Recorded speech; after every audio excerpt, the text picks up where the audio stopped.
actually have vampires for you today. It appears Lordly Load wants to summon Gamma and Driver and all these other guys. And also it looks like, ooh, we have Gladiator Beast.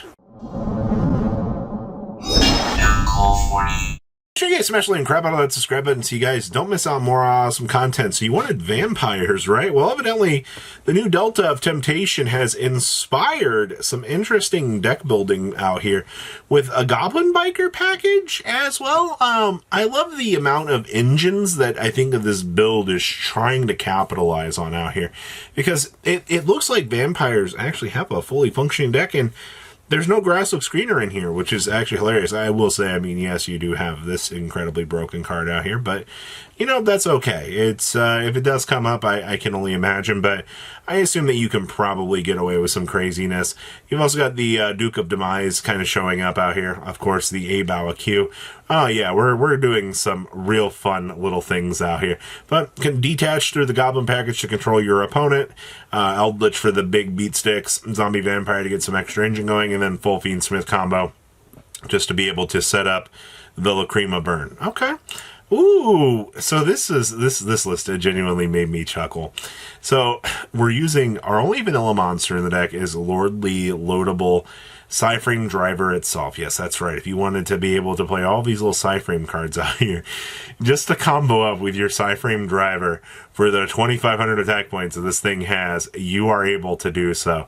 This list genuinely made me chuckle. Also, I mean, you're doing the Hoppier Squadrons in here, just to be able to do some synchro plays. I see, you know, of course, you know, Omega ripping some cute little cards away from your opponent. Seems kind of cool, but you also got to remember in here, you know, we can make the Lambda really, really free. Because just being able to go, okay, so we can, you know, make the Another Barrel, and then, you know, Lordly Load call the Driver. Now we can make the Driver, or the Lambda, up and running. So now this suddenly changes some of the perspective and things that we can kind of do. I think this is cool. Also, OTK Central on the side deck. All right, so we have some Gladiator Beast for you here. I've been trying to find, or I've been following as many Gladiator Beast lines as we can out here, and I think everything comes back to wanting to play the Rescue Cat. Rescue Cat is the heart and soul of this deck. All right, well, actually, the new Magister is broken in this deck, but being able to do the Rescue Cat lines to get to these larger presences out here, to get the big 5-drop Glad on the field, this card is nuts. Like, you're cheating out so many stupid things with this. Also, being able to make the Invoker with super ease just so that you can kind of continue to do all the crazy lines of play. Your goal is to get as many of your monsters into the graveyard so you can actually get this thing on the field for the shuffle back. And if you can do that, okay. You've accomplished the ability to get a super Glad on the field, and it puts your opponent into a really bad position. So I will say this card is very, very good. We've also got some Cyberdark action for you. With all this Cyber Dragon hype out here, you know, we just got the new Clockwork Knight out here. So many people have been trying to find some sort of innovation or some sort of method out here to try to put this deck back on the radar. And I will say, yeah, Cyber Dragon's not a terrible deck. It's not like you don't have the Contact Fusion out of the EDM, or, you know, with Clockwork Knight, you have a giant vacuum cleaner here to do a free board wipe. Like, it's really, really simple with what you are able to do with this deck. That's why, you know, 2 of these, of course, power bonds for the OTKs. I see you are doing a mini Sky Striker package in here. This is just so you can actually kind of widow anchor your opponent's stuff over to your field. Then, I mean, you can obviously contact it if you need to, so you can make your larger plays. We're also playing the Regulus in here, so you can actually put that negate up on the field and actually punish your opponent. Outside of that, I mean, it's still Cyber Dragon stuff. Deck still has a lot of issues, but, you know, it's okay for performing. Oh, boy. Hoppier Squadron back at it again, actually. This is another variation of just kind of tossing the idea around of Hoppier Squadron with, I guess, what you can do. Also, triple board breaker in here. Like, holy crap, man, you are dedicating this much to being able to clear your opponent's fields. Like, that's genuinely insane. I have not seen anybody doing this. Also, the fact that this build is also playing a magical Mal. Okay, there's a couple things in here that are freaking hilarious. One, the Summoner Monk with the Witch of the Black Forest is just kind of free. You know, you've also got the Secret Village Lock. Obviously, making the Azarun is really good. But you're also playing, you know, all these incredibly strong Floodgate cards, like putting an Exodia on the field is really, really good. I also see, because we're playing some of these different lines of play, you know, we can make AFD and, you know, roll into a pretty interesting field spell here. That's an interaction that I can only imagine working. Okay.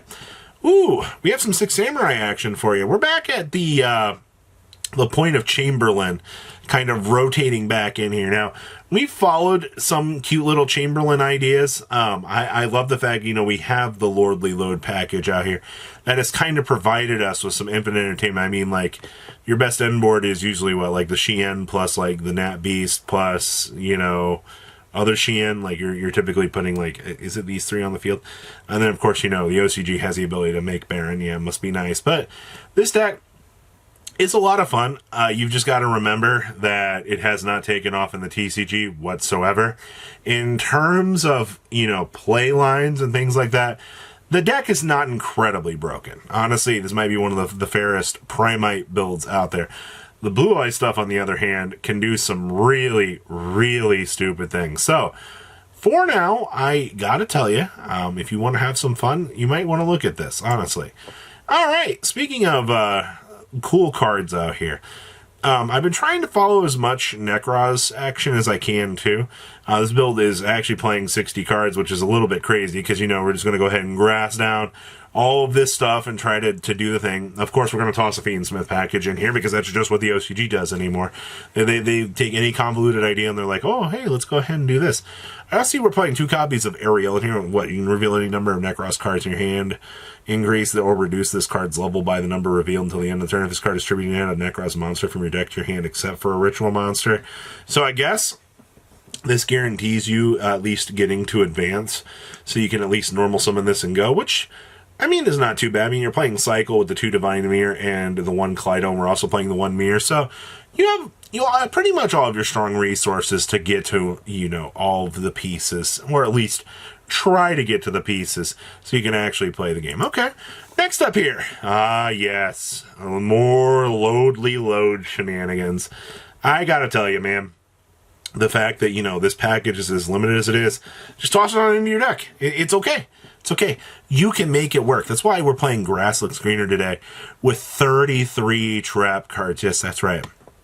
33 trap cards. And if something goes wrong, just go ahead and activate self-destruction button to go ahead and clear out the game. That's why in a lot of these official tournaments, you do see self-destruction button actually banned, because, well, card literally does nothing to promote fun interactive games. It just creates infinite draws out here, so that, you know, the game just goes, oh, hey, let's go ahead and go next game. So all you gotta do is win one game, side this in, and then congratulations, just tie infinitely until, you know, time is called. It really is just exploiting the current time rules out here to the best of your advantage, or at least, you know, winning a game and then continuing on. Okay, next up here we have Thunder Dragons in my White Force deck.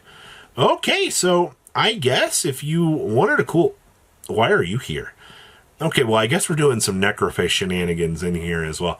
I figured, you know, looking at this deck, you know, Thunder Dragon stuff kind of make the Colossus is kind of cute, but you're hodgepodging this really, really well. I feel like the Thunder Dragon stuff is just kind of the strong piece of the deck. I don't know. Looking at this, hold on, let's see what an opening hand looks like here. Oh, well, we opened up Grass, never mind. Can't even consider that. Okay, we got the card Destruction, and we have the Toy Soldier. All right, well, I mean, we're going places. Also have the Foolish... Jesus. This deck is actually kind of nuts.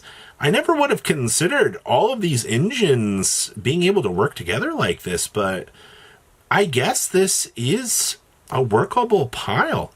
Okay, next up here, we also have some Mermails. Now remember, the OCG does have the ability to use the new Poseidra boss monster out here.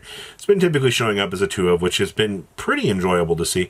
I also see that we do have the Abyss Trite out here. This card is really, really good. I gotta tell you, Abyss Trite just being able to be set up on the field and used as this very, very strong monster does feel very, very good. I also see we are playing the 1 Repair Genix in here, strictly because we do have the Genix controller.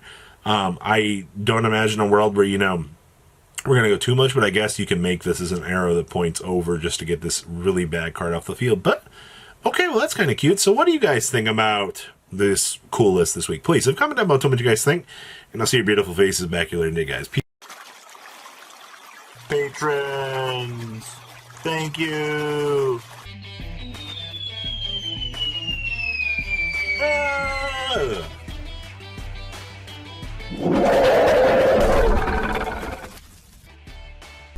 Thank you so much for watching. Check out these other videos.